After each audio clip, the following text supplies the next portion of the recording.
ছোট বয়স তো আমার ওখানে মহাদিস ওসিউদ্দিন রাহমাতুল্লাহ আলাইহি আমার ওখানে যে বই ওখানে আওয়াজ তিনি পড়াতেন উনি বলছেন ছোট মানুষ তো বুঝিস না একটু বুঝতে ভাবতো ছোট মানুষ এখন আরো যদি লোক চাই আমি তার করে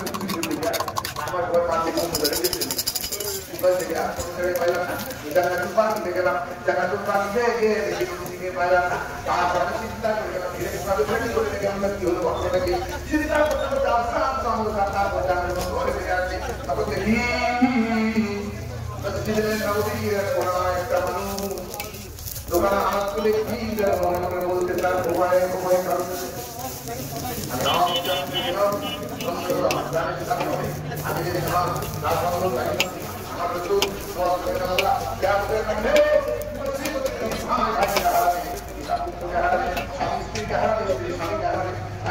ওই